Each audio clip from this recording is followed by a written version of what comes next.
boa tarde. Mais um vídeo do canal. Faz um tempinho que eu não gravo, mas estamos aí hoje. Vamos lá. Sem muita enrolação, hoje eu vou ler o texto As Linguagens da Língua, uma versão completa, sem parada. Eu acho que ele vai ficar por torno de uns 20 minutos, meia hora. Ele não é um texto grande, ele é um texto curto. E eu vou colocar aí os slides para vocês acompanharem enquanto eu vou lendo tudo. Eu não sei se eu tenho esse texto em PDF aqui no meu computador. Eu procurei na internet, eu não achei. Eu vou tentar, se eu não tiver, eu vou tentar escanear ele, tá? E aí eu posto assim que der lá no Drive. Mas vocês podem já ir vendo o vídeo, não tem problema não. Vou esperar ter ele escaneado para postar o vídeo não. Pois eu posto lá no Drive, vocês verem. Então vamos começar ele bem rapidinho. Esse daqui também, eu acho que eu só vou fazer essa versão. Eu acho que eu não vou fazer a minha versão comentada, porque ele é um texto curto e não tem muito o que eu comentar dele, entendeu? Ele é bem simplesinho mesmo. O texto que a gente vai ler chama então As Linguagens da Língua, é um primeiro capítulo. As Linguagens da Língua 1, porque tem uma Linguagens da Língua 2 também, tá? O texto é o do Farraco. Prática de textos para estudantes universitários. Eu vou mostrar ele aqui para vocês verem. Aqui o nome dos autores. Farraco, acho que é Augusto Farraco, não me lembro o nome do autor, certo? As Linguagens da Língua 1, vocês podem ver que tem um 1zinho aqui, porque também tem o 2, e não é o 2 que a gente vai ler. O 2 você acha facilmente em PDF na internet, o 1 não. Eu vou pular algumas partes dele, porque ao longo do texto tem exercícios, tá? E esses exercícios a gente não vai fazer. A gente não vou ler essas partes, tá bom? Então vamos lá. Afinal, o que é a língua? A língua é uma das realidades mais fantásticas da nossa vida. Ela está presente em todas as nossas atividades. Nós vivemos entrelaçados, às vezes soterrados, pelas palavras. Elas estabelecem todas as nossas relações e nossos limites. Dizem ou tentam dizer quem somos, quem não são os outros, onde estamos, o que vamos fazer, o que fizemos e outros. Nossos sonhos são povoados de palavras. Os outros se definem por palavras. Todas as nossas emoções e sentimentos se revestem de palavras. O mundo inteiro é um magnífico e gigantesco bate-papo, dos chefes de Estado negociando a paz e a guerra, às primeiras sílabas de uma criança em alguma favela brasileira ou numa vila africana. É pela linguagem, afinal, que somos indivíduos únicos. Somos o que somos, depois de um processo de conquista da nossa palavra, afirmada no meio de milhares de outras palavras e com elas compostas. Apesar dessa presença absoluta da nossa vida, ou talvez justamente por isso, ainda sabemos pouco sobre a linguagem e, em geral, temos uma relação problemática com ela, principalmente em sua forma escrita. Isto é, embora não sejamos nada sem a língua, parece que ela permanece alguma coisa estranha em nossa vida, como se ela não nos pertencesse. Neste primeiro momento, vamos refletir um pouco sobre alguns dos traços que definem a língua e por que ela parece muitas vezes alguma coisa estrangeira. A primeira coisa que devemos fazer ao pensar sobre a realidade da língua é separá-la em duas categorias básicas, língua falada e língua escrita. Na verdade, a realidade primeira da língua é a fala, tanto na história da humanidade como na nossa história pessoal. Isto é, a escrita surgiu depois e fundamentada na realidade da fala. Adiante veremos mais detalhadamente essa separação. Por enquanto, consideremos apenas a fala. Observe os exemplos seguintes. Eu conheço eles desde que a gente era colega de colégio. Eu o conheço desde o tempo em que éramos colegas no colégio. O senhor vai almoçar agorinha mesmo? Não faz mal, nós volta depois. O senhor vai almoçar nesse momento? Não faz mal, nós voltamos depois. Vós podereis dizer à excelência que estou equivocado. Você pode dizer, cara, que eu errei. Comprei um pacote de leite. É porque aqui eu estou lendo, mas ele está apresentando erros gráficos, tá? Quando você pronuncia os erros, mesmo que eu leia errado, o som vai sair corretamente. Comprei um pacote de leite. Mas tu queria o quê? Porém, tu querias o quê? Né? Ele mostrou então sentenças ora escritas gramaticalmente correta, ora escritas gramaticalmente incorreta. Eis aí 10 enunciados bastante diferentes entre si, diferentes não apenas pelas informações veiculadas, mas também quanto à forma empregada. Há diferenças de sons, vocabulários, formas verbais, formas de tratamento e outros. Veja, senhor, senhor, você, tu, vós, almoçar, almoçar, depois, depois, eu o conheço e eu conheço ele. Então ele está mostrando que essas são as formas que apareceram aqui que eu falei. São somente alguns poucos exemplos. Se saíssemos à rua com gravador na mão, recolhendo a amostra do que as pessoas realmente falam no dia a dia, passaríamos o resto da vida coletando material sem jamais esgotar a variedade. Essa é uma palavra-chave para qualquer compreensão da língua, o ponto de partida do nosso estudo, a variedade. Vamos pensar um pouco sobre essa variedade. Aí ele dá um roteiro de estudo, que eu não vou ler ele, porque ele pede para a gente conversar e fazer atividades, eu não vou ler. Um conjunto de variedades. Nesse primeiro momento, já temos um ponto de partida para definir a língua. Toda língua é um conjunto de variedades.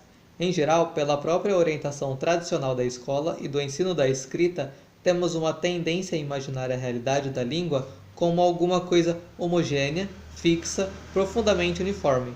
Também decorre da tradição escolar a ideia de que costuma separar as ocorrências linguísticas em dois grupos: o certo, identificado como as formas gramaticais escolares, e o errado, que em geral é aquilo que a gente fala e ouve o dia inteiro. Essa é uma divisão tão forte que praticamente todos os falantes da língua portuguesa conservam em algum grau uma certa insegurança no uso da linguagem. Frases como: sou bom em matemática, mas péssimo em português, ou será que falei certo? Ou não sei nada de gramática, ou mas que língua mais difícil esse tal de português, são muito frequentes em ambientes escolarizados. Daí porque, embora a palavra ocupe um espaço extraordinário na vida das pessoas, ela mantenha sempre o seu toque estrangeiro, como algo que nunca pode ser completamente dominado. É claro que há muitos fatores envolvidos nessa questão, em geral relativos a uma certa confusão de conceitos. A primeira confusão nós vimos acima, a diferença bastante substancial entre língua falada e língua escrita. Em geral, as pessoas tendem a julgar a língua apenas como uma realidade escrita. Outra confusão frequente decorre do sentido da palavra gramática.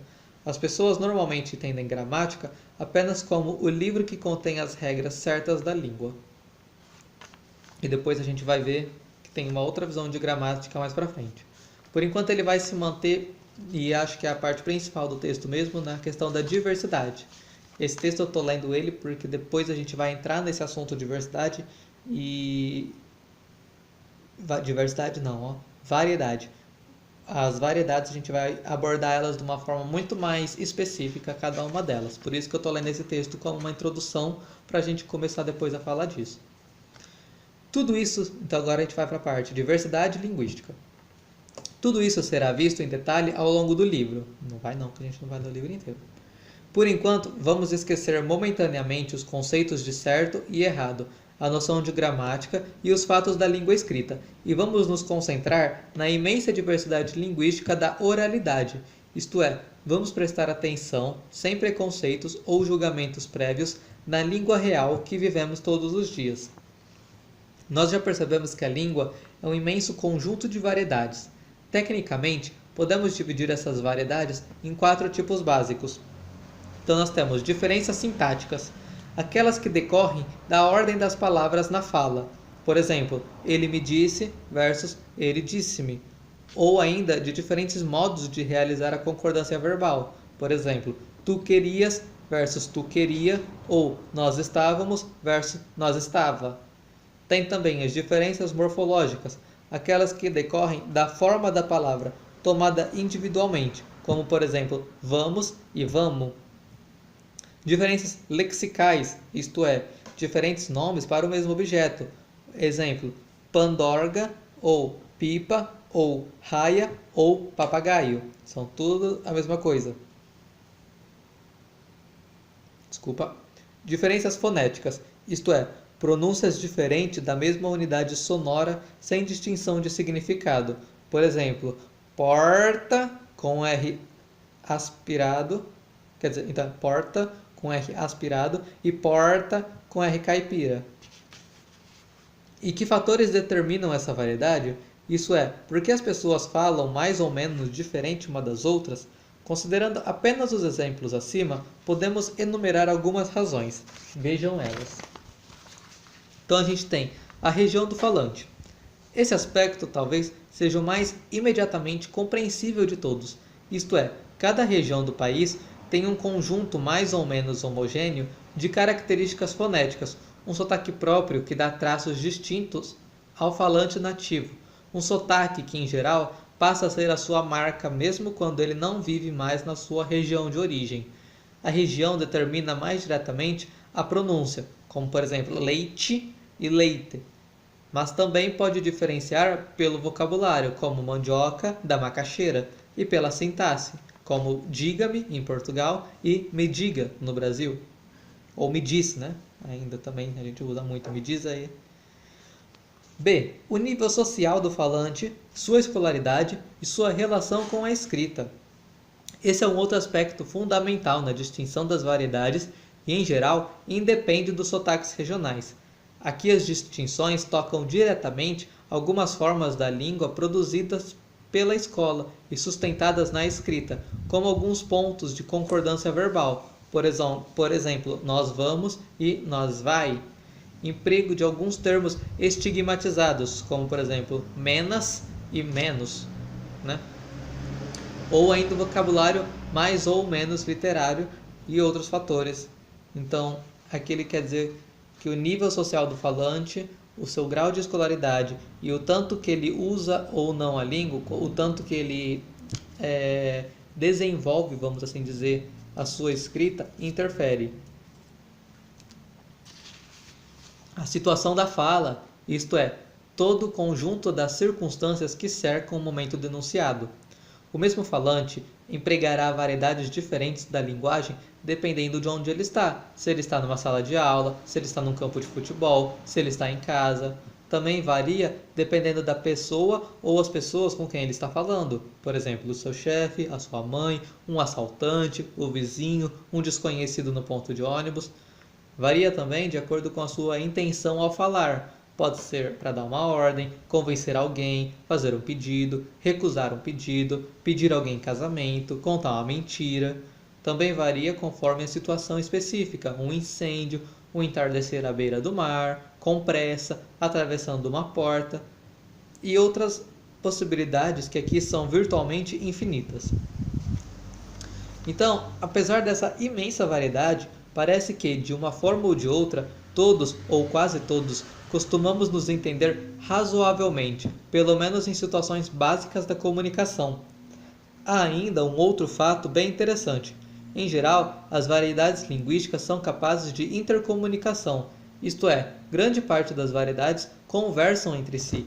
Em alguns casos, umas comentam as outras, como ocorre quando brincamos com o sotaque de um amigo, ou nas festas juninas em que o falante urbano tenta imitar a fala caipira. Nessa conversa entre as variedades, umas podem, inclusive, exercer certas influências sobre a outra, mudando-lhe progressivamente características mais tradicionais.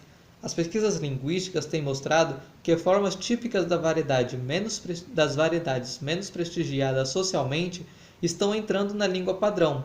A fala padrão, por exemplo, já admite amplamente a ocorrência de construções como "esse foi o filme que eu mais gostei", sendo que, até uns tempos atrás, o modo correto, o padrão clássico seria "esse foi o filme de que mais gostei". E a gente não fala "esse foi o filme de que mais gostei", foi o filme que mais gostei e pronto. Muito difícil ouvir a segunda forma. Por outro lado, é perceptível que o intenso contato nas nossas cidades entre variedades rurais e urbanas do português brasileiro, decorrente da maciça migração da população do campo para a cidade, está redundando na substituição progressiva da pronúncia rural típica de palavras como véia, paia, teia, pela urbana típica, velha, palha e telha.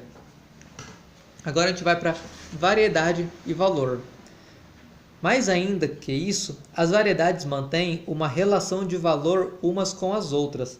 Em bom português, a verdade é que todas as sociedades humanas estabelecem uma hierarquia entre as suas variedades, atribuindo valores a este ou aquele traço da fala. Por motivos sociais e históricos, algumas variedades são consideradas boas, a essas damos o nome técnico de variedades padrões ou língua padrão, e outras são consideradas más.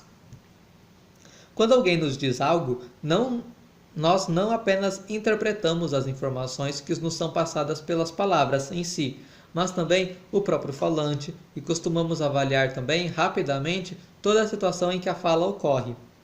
Em suma, as palavras nunca estão sozinhas, e qualquer discussão sobre a linguagem, seu sentido e sua natureza deverá obrigatoriamente discutir também as condições reais em que ela existe. E é claro, a relação entre as variedades sociais nem sempre é tranquila. Há, de certo modo, um conflito permanente entre algumas delas. Pense na sua experiência pessoal. Anos e anos sofrendo na escola para aprender uma variedade que nos dizem ser a certa, mas sempre vivenciando uma certa insegurança, certas incertezas no uso de algumas formas da língua.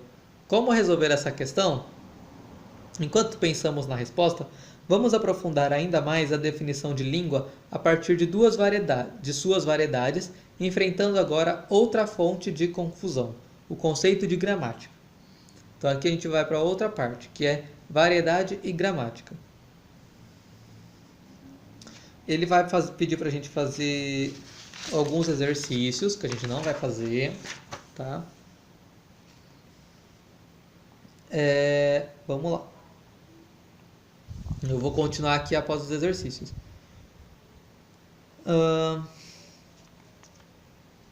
Ele vai mostrar nesse exercício algumas frases que a gente usa. Por exemplo, nós vamos agora e voltamos depois. Nós vamos agora e voltamos depois. Nós vamos agora e voltamos depois. Nós vai agora e voltamos depois. Voltamos depois, agora nós e. O que ele vai dizer? Ele vai perguntar quais que são usados no dia a dia, quais que a gente já ouviu, e quais que são corretas e quais que são erradas, tá? E aí ele continua. Agora que você já investigou as frases acima, essa que eu acabei de falar, as do vamos e vai e tudo, vamos desenvolver um pouco mais a noção linguística de gramática. É muito importante que tenhamos uma noção clara do que significa essa palavra que o uso comum define apenas como linguagem certa. O sentido mais usual da palavra você já conhece. Gramática é o conjunto de regras da língua definidas num livro escolar que decidem o que é certo e o que é errado. Mas de qual língua? Bem, da lista acima, a gramática escolar vai reconhecer como sendo certo apenas a primeira ocorrência, que é a nós vamos agora e voltamos depois. As outras todas são gramaticalmente dizendo erradas. E o que fazemos com as outras ocorrências? Bem, descartada a ocorrência e, que é a última, que é a vamos, voltamos depois, agora nós e. Então, descartando essa ocorrência, que como tal não existe em português, as outras acabam por ser muito mais usadas na vida real do que a primeira ocorrência. Precisamos então entender melhor essa questão, o que faremos em mais detalhes nos próximos capítulos. Não vamos não. Por enquanto, vamos insistir um pouco mais na noção de gramática, agora não do ponto de vista normativo ou escolar, mas do ponto de vista científico, isto é, do ponto de vista da linguística, a ciência que estuda as línguas humanas. Para o cientista da língua, não interessa a princípio se uma frase é julgada certa ou errada, mas se ela ocorre ou não de fato na vida real. Do ponto de vista linguístico, é a ocorrência que determina a gramaticalidade. Assim, a expressão frase gramatical para o linguista tem um sentido bastante diferente do sentido que terá para um professor de português e as gramáticas normativas. Então agora ele vai falar do princípio da regularidade. E que traço vai definir a gramaticalidade das ocorrências consideradas erradas pela escola, mas que existem em profusão na vida real? O princípio fundamental de todas as gramáticas, tanto a da língua padrão como a das variedades não padrão, é a regularidade, isto é, todas as variedades da língua se organizam em todos os seus aspectos estruturais, sintáticos, morfológicos ou fonéticos. De uma forma regular e reiterável, Em outras palavras, por trás de todas as frases efetivamente proferidas pelo falante da língua, existe uma organização, existe uma gramática. Se vocês viram os outros vídeos de linguística que eu já pus, é um pouco parecido com a ideia da gramática que o Chomsky apresenta na época em que ele fez o estudo dele. Que ele fala que a gramática ela é um conjunto de... apresenta a gramática como sendo um conjunto no qual você organiza as palavras dentro da sua mente e você coloca elas numa ordem correta. Ninguém inventa regras por conta própria. Mesmo o mais miserável dos falantes, que jamais entrou numa escola e jamais conviveu com falantes de outras variedades sociais, domina uma gramática completa, domina todo o conjunto de regras que comanda sua variedade nativa, um conjunto que começa a se consolidar a partir dos 2 anos de idade. Diante da imensa variedade a que nos referimos acima, já deve ficar claro para você que existem muitas gramáticas para a mesma língua, e se queremos desenvolver um bom domínio da escrita, precisamos saber como nos orientar em meio a essa diversidade. Agora, ele já acaba essa parte. A gente já encerra esse capítulo. Isso. Né? E é isso. Esse texto é só isso mesmo. Ele é bem curto mesmo, como eu falei. E depois eu vou ler um outro texto que está aqui junto com ele, que ele pede... Antes dele terminar, ele pede pra gente fazer 2 leituras. Eu não vou fazer aqui, eu vou fazer em outro vídeo para não ficar tão grande. Esse daqui. Mas eu vou fazer, que é interessante. Pelo menos um dos textos, o outro não. E é isso, gente. Esse texto aqui que eu acabei de ler, ele serve de introdução, porque no próximo vídeo meu que eu for falar sobre linguística, a gente vai começar a falar das variedades em si especificamente, tá bom?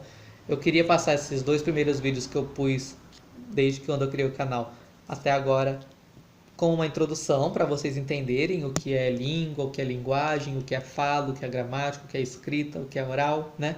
Eu acho que deu pra gente sintetizar bastante isso. Esse daqui ele dá uma finalizada e já dá uma introduzida no outro assunto que a gente vai começar a falar, que é das variedades linguísticas. E é isso, pessoal. A gente vai ficando por aqui. Eu espero que vocês tenham gostado. Curtem o vídeo, se inscrevam no canal, compartilhem e até o próximo vídeo.